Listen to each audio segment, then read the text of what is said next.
ആവശ്യം, അവകാശം എന്ന രൂപേണ അവരുടെ ജനങ്ങളുടെ ഒരു സമരം മുന്നോട്ട് ഉത്ഭവിച്ച് വരേണ്ട ആ ഒരു ഘട്ടത്തിലേക്ക് എത്തിക്കാതെ അഡ്മിനിസ്ട്രേഷൻ, ഞാനും കൂടി ഭാഗമായ അഡ്മിനിസ്ട്രേഷൻ അവരവരുടെ റോളുകൾ കൃത്യമായി രാഷ്ട്രീയ വിഴുപ്പ് അലക്കലൊന്നുമില്ലാതെ കൃത്യമായി മനസ്സിലാക്കി ഇത് ഞാൻ ചെയ്യേണ്ടത്, ഇത് ഞാൻ ചെയ്തിരിക്കും എന്ന് പറയുന്ന നിശ്ചയത്തിലേക്ക് ഏതാണ്ട് 6-7 മിനിസ്ട്രീസിന്റെ, കേരള സർക്കാരിലെ മിനിസ്ട്രികളുടെ ഇടപെടൽ ഇതിനകത്ത് ശക്തമായി ആവശ്യമാണ്. ഫണ്ടിന്റെ കാര്യം പിന്നീട് നമുക്കതിന്റെ ഫെഡറൽ സംവിധാനത്തിൽ എന്താണോ, ഏത് അനുപാതത്തിലാണോ അതൊക്കെ നമുക്ക് ആലോചിക്കാം. കേന്ദ്രത്തിൽ പ്രധാനമായിട്ടും നഗരവികസനം, അതുപോലെ തന്നെ ഒരുപാട് കോൾപ്പാടങ്ങളുടെയൊക്കെ ഒരു സാന്നിധ്യമുള്ളത് കൊണ്ട്, സമൃദ്ധി ഉള്ളത് കൊണ്ട് തീർച്ചയായിട്ടും കേന്ദ്ര ഇറിഗേഷൻ വകുപ്പിന്റെയും അഗ്രികൾച്ചർ വകുപ്പിന്റെയും ഒരു ഇടപെടൽ ശക്തമായി ആവശ്യമുണ്ട്. അതും ഉത്തരവാദിത്വം എന്ന നിലയ്ക്ക് ഞാൻ മുൻപോട്ട് കൊണ്ടുപോകുവാൻ തയ്യാറാണ്. പക്ഷെ ആദ്യം ഇതിന്റെ കോപ്പി ഇന്ന് കളക്ടറെ ഏൽപ്പിച്ചു. കളക്ടർ അത് മുന്നോട്ട് കേരള സർക്കാരിലേക്ക് എത്തിക്കണം. ഇന്ന് തന്നെ കഴിയുമെങ്കിൽ, ഇന്നിപ്പോ ഒരുപാട് പദ്ധതി രേഖ സമർപ്പണം ഉള്ളത് കൊണ്ടാണ് മേയർക്ക് ഈ പരിപാടിയിൽ പങ്കെടുക്കാൻ പറ്റാത്തത്. അത് സത്യമാണെന്ന് ഞാൻ മനസ്സിലാക്കുന്നു. അപ്പോൾ ആയമേയും ഈ റിപ്പോർട്ട് ഏൽപ്പിക്കുന്നതാണ്. അല്ലെങ്കിൽ പിന്നെ ഈ റിപ്പോർട്ട് അപര്യാപ്തമാണ്, അടിസ്ഥാനരഹിതമാണ് എന്ന് പറഞ്ഞ് എഴുതി തള്ളാൻ അവർ ചങ്കൂറ്റം കാണിക്കണം, അതാരായാലും. ഇനി അങ്ങനെയാണെങ്കിൽ ഇതിന് മേലെ ഒരു സംവിധാനം, കാരണം അടുത്ത മെയ് ജൂൺ മാസം എന്ന് പറയുന്നത് കഠിനമാകുന്നാണ് റിപ്പോർട്ടുകൾ പറയുന്നത്. കഠിനമായാലും ഇല്ലെങ്കിൽ ഇത് വരും തലമുറയുടെ ദീർഘവീക്ഷണമുള്ള വികസനത്തിന്റെ അടിത്തറമാകുന്ന ഒരു പ്രവർത്തനമായിട്ടാണ് ഞാൻ കാണുന്നത്. ഇത് വളരെ പേഴ്സണൽ ഗ്രൗണ്ട്സിലാണ്. ഇത് MP ഓഫീസിലോ അല്ലെങ്കിൽ ഗവൺമെന്റിന്റെ പണമോ ഒന്നും ഈ റിപ്പോർട്ട് തയ്യാറാക്കുന്നതിന് പത്മകുമാർ സാറിന് നൽകേണ്ടതായ പണം അടക്കമുള്ള എല്ലാ കാര്യങ്ങളും പേഴ്സണൽ നിലയിലാണ് ചെയ്യുന്നത്. അതിനൊരു ഫണ്ട് പിരിവും നടത്തിയിട്ടില്ല, അതിനൊരു സ്പോൺസർമാരെയും കണ്ടെത്തിയിട്ടില്ല. പക്ഷെ ഇവിടുന്ന് അങ്ങോട്ട് നമുക്ക് അങ്ങനെ സാധ്യമാവില്ല. അതുകൊണ്ട് തന്നെ ഈ പറഞ്ഞ 6-7 മിനിസ്ട്രീസ്, ഏതാണ്ട് 12 മുതൽ 17 ഡിപ്പാർട്ട്മെന്റുകളുടെ സമയോചിതമായ ഒരു ക്ലോക്ക് സെറ്റ് ചെയ്യണം. എങ്കിൽ മാത്രമേ 2027 നമുക്ക് വളരെ ഈസിലി ഓപ്പറേഷനബിൾ ടെക്നിക്സ് ആണ് ഈ പറയുന്ന 55 നിർദ്ദേശങ്ങളിലും രേഖപ്പെടുത്തിയിട്ടുള്ളത്. വളരെ ഈസി. ഇതിനെ സംബന്ധിച്ച് ഇങ്ങനെ വളരെ അപൂർവങ്ങളായ പ്രദേശങ്ങളിലെ മണ്ണ് മാത്രമാണ് ഇത് ഉൽപ്പാദിപ്പിക്കുന്നത്. അപ്പോ അന്താരാഷ്ട്ര വിപണിയിലേക്ക് ആരോഗ്യ കാരണങ്ങളാൽ ഒരു കാലത്ത് പുറന്തള്ളപ്പെട്ടിരുന്ന തേങ്ങയുടെ മൂല്യം എന്താണെന്ന് നരേന്ദ്രമോദിക്കും നിർമ്മലാ സീതാരാമനും മനസ്സിലായി. അവരുടെ അറിവിന്റെ ശേഖരണം ഞങ്ങളുടെ മുന്നിൽ അവതരിപ്പിച്ചത് കൊണ്ട് ഞങ്ങൾക്കും മനസ്സിലായി. കേരളത്തിലെ ജനങ്ങൾക്ക് തന്നെ മനസ്സിലാവും. പക്ഷെ ഇവിടുത്തെ പിന്തിരിപ്പൻ രാഷ്ട്രീയ നയങ്ങൾ ഞങ്ങളത് മനസ്സിലാക്കില്ല എന്ന് നിശ്ചയിച്ചാൽ ഈ മണ്ണിനെ നിയന്ത്രിക്കാൻ അവർക്ക് അവകാശമില്ല എന്നാണ് എന്റെ പക്ഷം. അത് പൊളിറ്റിക്കൽ സ്റ്റേറ്റ്മെന്റ് അല്ലേ? അത് പൊളിറ്റിക്കൽ സ്റ്റേറ്റ്മെന്റ് ആണ്. അപ്പുറത്തേക്ക് എയിംസ് കേരളത്തിന് ആവശ്യമുള്ളതല്ലേ? അതിൽ ചർച്ച തുടങ്ങിയ അല്ല ആണോ? അപ്പൊ അത് വരുമ്പോ അതിന്റെ മഹത്വം എനിക്കാണ്. അത് വരുമ്പോ അതിന്റെ മഹത്വം എനിക്ക് മാത്രമാണ്. പ്രഖ്യാപിക്കും. വരാതെ എവിടെ പോവാൻ? മാഷെ, ഞാൻ പറഞ്ഞ വാചകങ്ങൾ നിങ്ങൾ വക്രീകരിക്കുന്ന എന്തിനാ? വന്നിരിക്കും. എന്നെ അടുത്ത തവണ ജയിപ്പിക്കാൻ മറ്റ് അനേകം കാരണങ്ങൾ കാണും, എയിംസും മെട്രോയും അല്ല. പക്ഷെ അവിടെ ഞാൻ പറഞ്ഞില്ലേ, എയിംസിന്റെ പേരിൽ വോട്ട് ചോദിക്കാൻ ഞാൻ വരില്ല. എയിംസും ഇപ്പോ RRTS ആരാ ആദ്യം ഇവിടെ ഉച്ചരിച്ചത്? അതിനു മുമ്പ് ആ വാക്ക് കേട്ടോ? മുഖ്യമന്ത്രിയുടെ ഏർബൻ ഡെവലപ്മെന്റ് മിനിസ്ട്രിയും പവർ മിനിസ്ട്രിയും കൂടി ഇരിക്കുന്ന മനോഹർ ലാൽ ഖട്ടർ നയിച്ച കേരളത്തിൽ 2024 ഡിസംബർ 20-നോ 21-നോ നടന്ന കോൺക്ലേവിൽ ആദ്യമായിട്ട് ആ വാക്കുച്ചരിക്കുന്നത് മനോഹർ ലാൽ ഖട്ടറാണ്. ഞാൻ ചാലക്കുടി വരെ, അങ്കമാലി വരെ RRT ഇത് മെട്രോ എന്ന് പറഞ്ഞപ്പോൾ അദ്ദേഹമാണ് പറഞ്ഞത് അങ്കമാലി വരെ സാധ്യമാകും, പക്ഷെ അതിനുശേഷം infrastructure, availability of land, speed of transaction ഇത് നോക്കുമ്പോൾ metro is not feasible.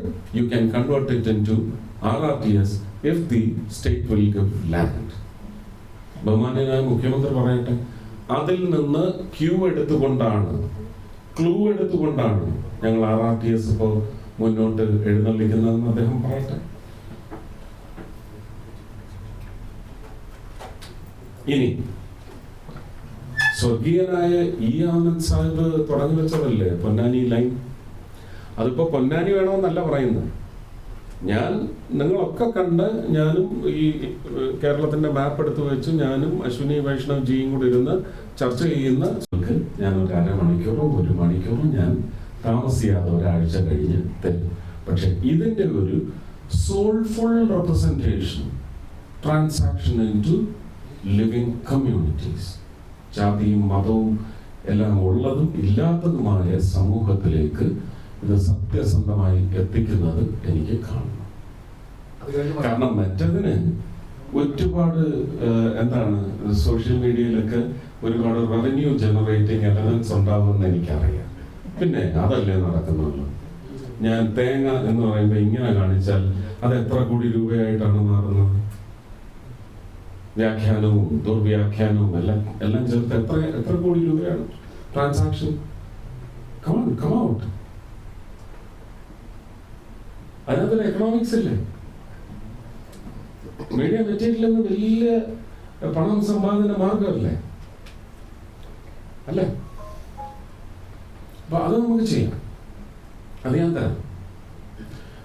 പ്രത്യേകിച്ച് തൃശ്ശൂര് ഞാൻ വടക്കുംനാഥ ക്ഷേത്ര മൈതാനവുമായി കണക്ട് ചെയ്ത് തന്നെ ഒരു ഭൂമി ജോഗ്രാഫിക്കലായിട്ടൊരു കണക്റ്റുള്ള ഒരു മണ്ണിൽ ഇരുന്ന് സംസാരിക്കുന്നത് കൊണ്ട് പൂരം കണ്ടക്റ്റിനകത്ത് വന്ന വീഴ്ചയെ സംബന്ധിച്ച് നിങ്ങൾ വേറെ ഒന്നും ചെയ്യണ്ട. കഴിഞ്ഞ വർഷം പൂരം മര്യാദയ്ക്ക് നടത്തണം എന്ന് മുഖ്യമന്ത്രി ആർജവത്തോടെ ആഗ്രഹിച്ച് വിളിച്ചു കൂട്ടിയ ഫെബ്രുവരി മാസത്തിലാണെന്നാണ്, ജനുവരി അവസാനം ഫെബ്രുവരിയാണ്. ആദ്യത്തെ അവലോകന യോഗമുണ്ടായിരുന്നു, ഓൺലൈനായിരുന്നു. അതിന് ഒരു സീക്രട്ട് മോഡൊന്നും ഇല്ലെന്നാണ് എൻ്റെ വിശ്വാസം. അത് രഹസ്യ യോഗമാക്കാൻ ഒക്കത്തില്ല. പക്ഷെ ആ യോഗം ഒരു ക്ലോസ് ക്ലോസറ്റ് ആയിരുന്നു. അത് ലിങ്ക് അയച്ചു തന്നവർക്ക് മാത്രം പങ്കെടുക്കാൻ പറ്റും. ഞാൻ അതിനകത്ത് ഉണ്ടാവണമെന്ന് മുഖ്യമന്ത്രിയുടെയും മന്ത്രി രാജന്റെയും മാത്രം നിർബന്ധമായിരുന്നു. അവരെന്നെ തലേ ദിവസവും വിളിച്ച് ഉണ്ടാവണേ എന്ന് പറഞ്ഞതിന്റെ പശ്ചാത്തലത്തിൽ ഞാൻ അവലോകന യോഗത്തിൽ പങ്കെടുത്തതിന്റെ മുഖ്യമന്ത്രിയുടെ ആദ്യത്തെ 5 വരികളിൽ ഒരു വരി ഇത് എന്നോട് മൊഴിയെടുക്കാൻ വന്ന ഉദ്യോഗസ്ഥനോട് ഞാൻ പറഞ്ഞതാണ്. അത് പക്ഷെ റിപ്പോർട്ടിൽ എവിടെയും നിഴലിച്ചു പോലും കണ്ടില്ല. മുഖ്യമന്ത്രി പറഞ്ഞ വാചകം എന്താണ്? കഴിഞ്ഞ വർഷം പൂരം നടത്തി ഒരു അഹിതങ്ങളും സംഭവിക്കാതെ, വാചകങ്ങൾ ഇതല്ല കേട്ടോ, സംഭവിക്കാതെ ജനങ്ങൾക്ക് സന്തോഷം പകരേണ്ട നടത്തിപ്പിൽ ചില ഉദ്യോഗസ്ഥരുടെ അപക്വമായ നടപടിക്രമങ്ങളിലൂടെ അലങ്കോലപ്പെടുന്ന അവസ്ഥയുണ്ടായി. ഈ തവണ അതുണ്ടാവാൻ പാടില്ല. ഇത് ആദ്യത്തെ യോഗം. പൂരത്തിന് മുമ്പ് ഇതുപോലെ അനേകം യോഗങ്ങൾ നമ്മൾ ചേരും. നല്ല ഭംഗിയായി തവണത്തെ പൂരം നടത്താനുള്ള അഡ്മിനിസ്ട്രേഷണൽ എഫിക്കസി വർദ്ധിപ്പിക്കുന്ന ചർച്ചകളിലായിരിക്കും നമ്മൾ ഇനി മുഴുകുന്നതെന്ന് അദ്ദേഹം പറഞ്ഞെങ്കിൽ ഈ ഇപ്പൊ പുറത്തു വന്ന റിപ്പോർട്ട് എങ്ങനെയാ ശരിയാവുന്നു? നിങ്ങൾ അന്വേഷിച്ചാണ് വെർബാറ്റും കിട്ടുമെന്ന് നോക്കുക. മുഖ്യമന്ത്രിയെ ചോദ്യം ചെയ്യാൻ, മുഖ്യമന്ത്രിയെ നിങ്ങൾ ചോദ്യം ചെയ്യുകയും വേണം. അദ്ദേഹത്തിന് ഒരു പങ്കുമില്ല. അങ്ങനെ അപക്വമായ എന്ന് പറഞ്ഞ ഒരു വാക്ക് അദ്ദേഹം ഉപയോഗിച്ചു. അത് അദ്ദേഹം ഉപയോഗിച്ചത്. അതും ഈ റിപ്പോർട്ടുമായിട്ട് കോയിൻസൈഡ് ചെയ്യോ? ഞാൻ ചോദിക്കുക. വന്നിട്ടില്ല, അതുകൊണ്ട് നമുക്കറിയാൻ വയ്യ. പക്ഷെ ഈ പുറത്ത് ചർച്ച ചെയ്യുന്നു.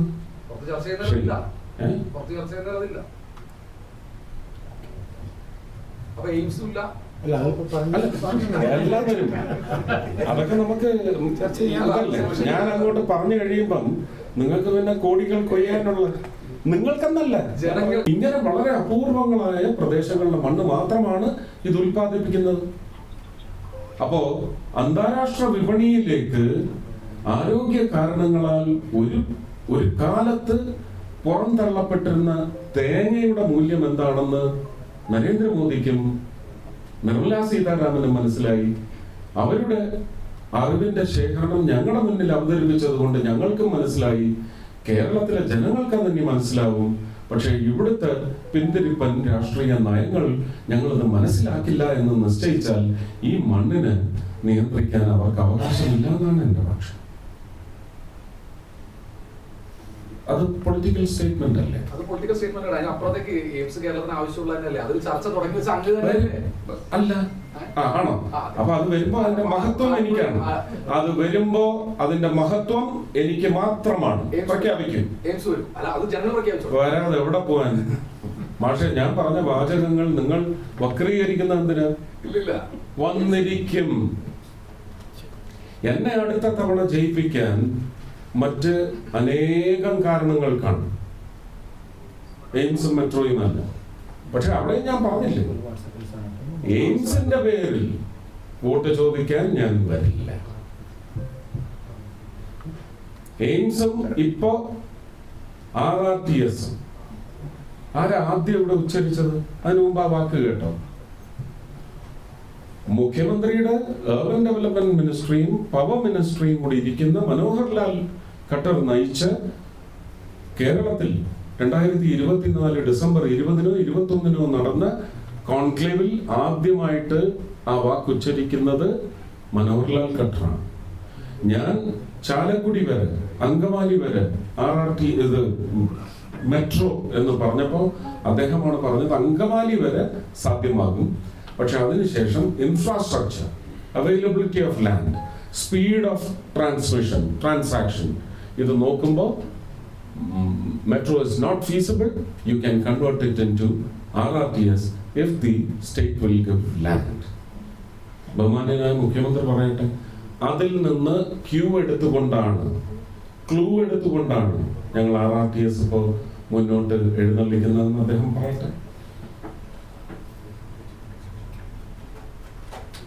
ഇനി സ്വർഗീയനായ ആനന്ദ് സാഹിബ് തുടങ്ങി വെച്ചതല്ലേ പൊന്നാനി ലൈൻ? അതിപ്പോ പൊന്നാനി വേണമെന്നല്ല പറയുന്നത്. നിങ്ങളൊക്കെ കണ്ട് ഞാനും ഈ കേരളത്തിന്റെ മാപ്പ് എടുത്തു വെച്ച് ഞാനും അശ്വിനി വൈഷ്ണവ് ജിയും കൂടി ഇരുന്ന് ചർച്ച ചെയ്യുന്ന നല്ല പേര്. കേരളം അങ്ങനെയല്ല, കേരളത്തിന്റെ നാടാണ്. കേരളത്തിന് അങ്ങനെ ഒരു പദ്ധതി കൊണ്ടുവരാൻ സാധിച്ചു. അതൊരു സൂചനയായിട്ടെങ്കിലും എടുത്തുകൂടായിരുന്നു. 2021 3 കോടി അല്ലെങ്കിൽ 3.25 കോടി പൗരന്റെ എണ്ണം വെച്ച് തന്നെ നിങ്ങൾ വെച്ച് നോക്കണം. 3.25 കോടി തെങ്ങ് വെച്ചിരുന്നെങ്കിൽ ഒരു ഒഴിക്ക് 20 തേങ്ങ, അങ്ങനെ 6 ഒഴിയോളം കിട്ടും നമുക്കൊരു വർഷം. ഒരു ഒഴി മിസ്സാവും. കന്നിക്കൂരി എന്ന് പറഞ്ഞു അല്ലേ? കന്നിമാസത്തിലെ ഒഴി നമുക്ക് കിട്ടത്തില്ല, വളരെ ശോഷിച്ചതായിരുന്നു. ബാക്കി 6 ഒഴി എന്ന് പറയുമ്പോൾ 120 തേങ്ങ. ഇത് മിനിമമാണ് ഞാൻ പറയുന്നത്. ഇന്ന് 30 ആണ്, 40 ആണ്, 50 ആണെന്നും പറയുന്ന കേരളത്തിന്റെ മണ്ണിൽ വിളയുന്ന തേങ്ങയുടെ ഉൾക്കരുത്ത് ലോകത്ത് വേറെ എവിടെയുമില്ല. ഇത് നിങ്ങൾ അംഗീകരിച്ചേ പറ്റും. മറ്റൊരു സംസ്ഥാനത്തിനെയും ഇകഴ്ത്തിക്കാട്ടാൻ വേണ്ടി പറയുന്നതല്ല. നമ്മുടെ കൊപ്ര കേണൽ അല്ലെങ്കിൽ കോക്കനട്ട് കേണലിന്റെ മസിൽ, അതിന്റെ ഇത് ജനങ്ങളുടെ ഇപ്പൊ നമ്മൾ ഉറപ്പായിട്ടും ഉണ്ടാകും. എയിംസ് ഉണ്ടാവും, പുലിക്കളി ഉണ്ടാവും, ESI എയിംസ് ഉണ്ടാവും, ലേബറേഴ്സിന്റെ എയിംസ് ഉണ്ടാവും. സർ, ഞാൻ ചോദിച്ചോട്ടെ, ഈ ഗോപാലകൃഷ്ണൻ ചോദിച്ചു, രാഷ്ട്രീയക്കാരനായിട്ടാ ചോദിച്ചത്. കേരള ബഡ്ജറ്റ് വന്നു, തൃശ്ശൂരിന് എന്ത് വന്നു, കാസർഗോഡിന് എന്ത് വന്നു? ഉണ്ടായിരുന്നോ? ഇനി ഈ പറയുന്ന വന്ദേ ഭാരത് ഏത് ബഡ്ജറ്റിലാ പറഞ്ഞത്? ഏത് ബഡ്ജറ്റിൽ പറഞ്ഞു? റെയിൽവേക്ക് സംക്ഷിപ്തമായി ഇത്ര, അത് ഇന്ത്യൻ റെയിൽവേക്കാണ്. അതിൽ നിന്നാണ് ഡിമാൻഡ്സ് ഫോർ ഗ്രാന്റ്സ്, അങ്ങനെ ഒരു എക്സസൈസ് ഉണ്ട്. അതിന്റെ പശ്ചാത്തലത്തിലാണ് ഒരു വർഷം നീണ്ടു നിൽക്കുന്ന റെയിൽവേയുടെ നിക്ഷേപങ്ങൾ. ഇനി ഈ കഴിഞ്ഞ ബഡ്ജറ്റിനകത്ത് പറഞ്ഞു നമ്മുടെ 3 വരിയും 4 വരിയും പാത കൺവേർഷനുള്ള കാര്യങ്ങൾ ഉണ്ടെങ്കിലും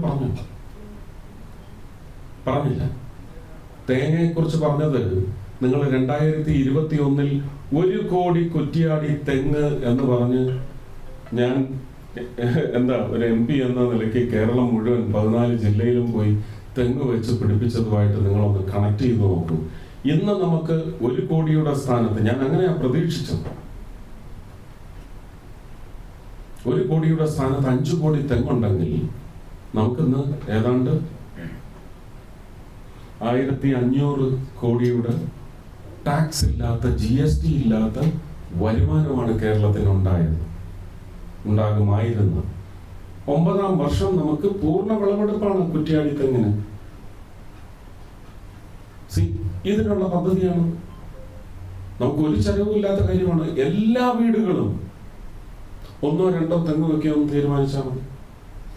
ഇനി ഒന്ന് നിങ്ങൾ മനസ്സിലാക്കിക്കും, കേരളത്തിൽ എപ്പോഴും തെങ്ങ് മുറിക്കാൻ നിൽക്കുന്ന കർഷകരാണല്ലോ. കാര്യങ്ങളൊക്കെ ശരിയാണ്. എനിക്കറിയാം, എനിക്ക് കുറച്ചുകൂടി ഉത്തരവാദിത്വമുള്ള ചില ചോദ്യങ്ങൾ നേരിടേണ്ടതുണ്ട്, അതിന് ഉത്തരവും നൽകേണ്ടതുണ്ട്. നിങ്ങൾ അതിന് തയ്യാറെടുത്താണ് വന്നിരിക്കുന്നതെന്ന് എനിക്ക് നന്നായിട്ട് അറിയാം. സ്വാഭാവികമാണ് അത്രേ.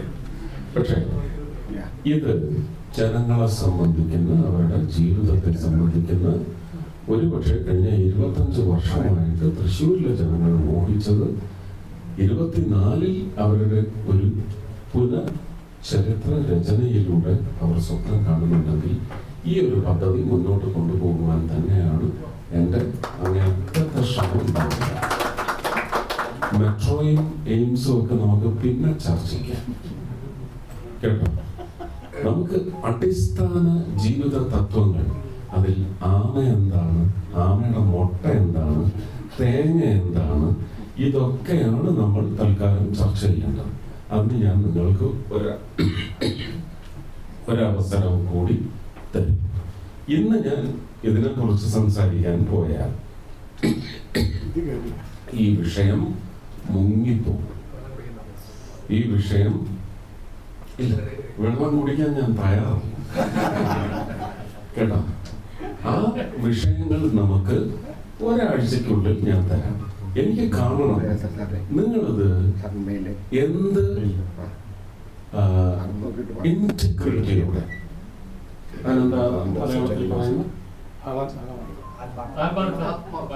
ആത്മാർത്ഥതയല്ല, ഇന്റഗ്രിറ്റിക്ക് കുറച്ചും കൂടി ഉത്തരവാദിത്വം.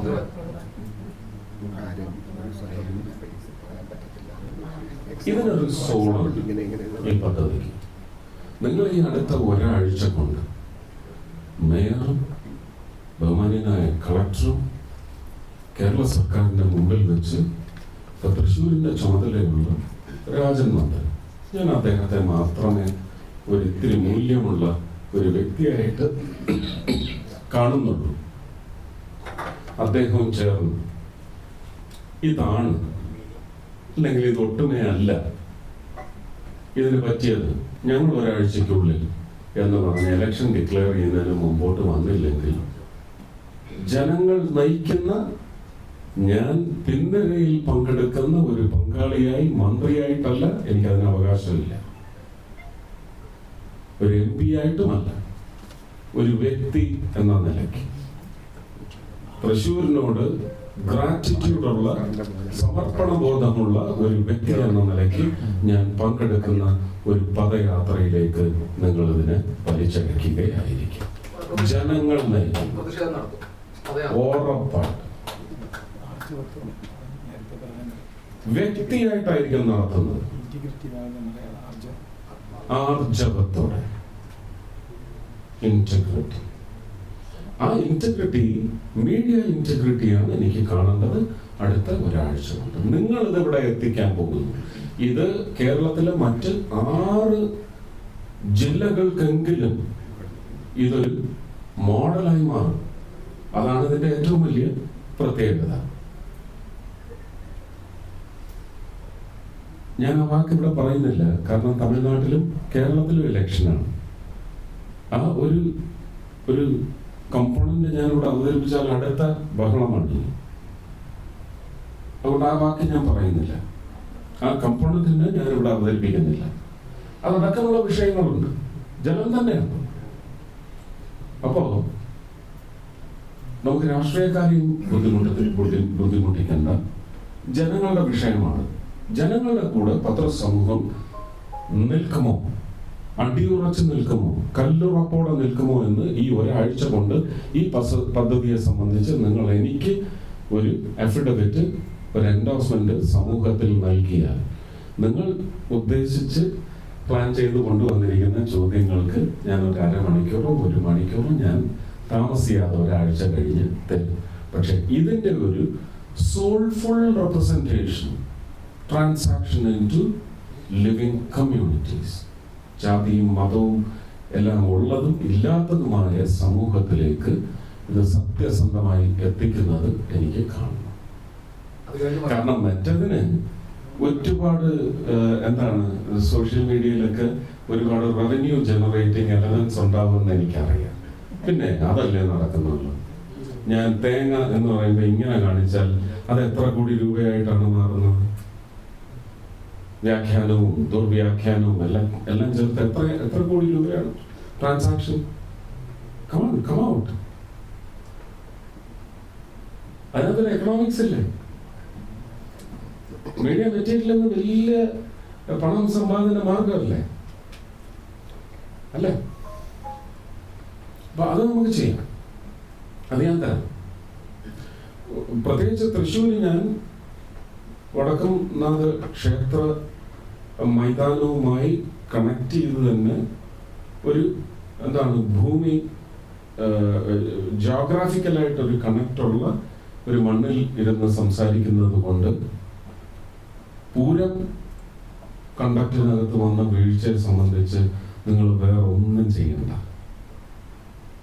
കഴിഞ്ഞ വർഷം പൂരം മര്യാദയ്ക്ക് നടത്തണം എന്ന് മുഖ്യമന്ത്രി ആഗ്രഹിച്ച്, ആർജവത്തോടെ ആഗ്രഹിച്ച് വിളിച്ചു കൂട്ടിയ ഫെബ്രുവരി മാസത്തിലാണെന്നാണ്, ജനുവരി അവസാനം ഫെബ്രുവരിയാണ് ആദ്യത്തെ അവലോകന യോഗമുണ്ടായിരുന്നു. ഓൺലൈനായിരുന്നു. അതിന് ഒരു സീക്രട്ട് മോഡൊന്നും ഇല്ലെന്നാണ് എൻ്റെ വിശ്വാസം. അത് രഹസ്യ യോഗമാക്കാൻ ഒക്കത്തില്ല. പക്ഷെ ആ യോഗം ഒരു ക്ലോസ് ക്ലോസറ്റ് ആയിരുന്നു. അത് ലിങ്ക് അയച്ചു തന്നവർക്ക് മാത്രം പങ്കെടുക്കാൻ പറ്റും. ഞാൻ അതിനകത്ത് ഉണ്ടാവണമെന്ന് മുഖ്യമന്ത്രിയുടെയും മന്ത്രി രാജന്റെയും മാത്രം നിർബന്ധമായിരുന്നു. അവരെന്നെ തലേ ദിവസവും വിളിച്ച് ഉണ്ടാവണേ എന്ന് പറഞ്ഞതിന്റെ പശ്ചാത്തലത്തിൽ ഞാൻ അവലോകന യോഗത്തിൽ പങ്കെടുത്തതിന്റെ മുഖ്യമന്ത്രിയുടെ ആദ്യത്തെ 5 വരികളിൽ ഒരു വരി ഇത് എന്നോട് മൊഴിയെടുക്കാൻ വന്ന ഉദ്യോഗസ്ഥനോട് ഞാൻ പറഞ്ഞതാണ്. അത് പക്ഷെ ഈ റിപ്പോർട്ടിൽ എവിടെയും നിഴലിച്ചു പോലും കണ്ടില്ല. മുഖ്യമന്ത്രി പറഞ്ഞ വാചകം ഇതാണ്: കഴിഞ്ഞ വർഷം പൂരം നടത്തി ഒരു അഹിതങ്ങളും സംഭവിക്കാതെ, വാചകങ്ങൾ ഇതല്ല കേട്ടോ, സംഭവിക്കാതെ ജനങ്ങൾക്ക് സന്തോഷം പകരേണ്ട നടത്തിപ്പിൽ ചില ഉദ്യോഗസ്ഥരുടെ അപക്വമായ നടപടിക്രമങ്ങളിലൂടെ അലങ്കോലപ്പെടുന്ന അവസ്ഥയുണ്ടായി. ഈ തവണ അതുണ്ടാവാൻ പാടില്ല. ഇത് ആദ്യത്തെ യോഗം. പൂരത്തിന് മുമ്പ് ഇതുപോലെ അനേകം യോഗങ്ങൾ നമ്മൾ ചേരും. നല്ല ഭംഗിയായി ഈ തവണത്തെ പൂരം നടത്താനുള്ള അഡ്മിനിസ്ട്രേഷണൽ എഫിക്കസി വർദ്ധിപ്പിക്കുന്ന ചർച്ചകളിലായിരിക്കും നമ്മൾ ഇനി മുഴുകുന്നതെന്ന് അദ്ദേഹം പറഞ്ഞെങ്കിൽ ഈ ഇപ്പൊ പുറത്തു വന്ന റിപ്പോർട്ട് എങ്ങനെയാ ശരിയാവുന്നു? നിങ്ങൾ അന്വേഷിച്ചാൽ മതി. വെർബാറ്റം കിട്ടുമോ നോക്കുക. മുഖ്യമന്ത്രിയെ ചോദ്യം ചെയ്യാൻ മുഖ്യമന്ത്രിയെ നിങ്ങൾ ചോദ്യം ചെയ്യുകയും വേണം. അദ്ദേഹത്തിന് ഒരു പങ്കുമില്ല ഇതിനകത്ത്. അങ്ങനെ അപക്വമായ എന്ന് പറഞ്ഞ ഒരു വാക്ക് അദ്ദേഹം ഉപയോഗിച്ചു. അത് അദ്ദേഹം ഉപയോഗിച്ചത്. അതും ഈ റിപ്പോർട്ടുമായിട്ട് കോയിൻസൈഡ് ചെയ്യൂ. ഞാൻ ചോദിക്കുക. വന്നിട്ടില്ല. അതുകൊണ്ട് നമുക്കറിയാൻ വയ്യ. പക്ഷെ ഈ പുറത്ത് ചർച്ച ചെയ്യുന്നു.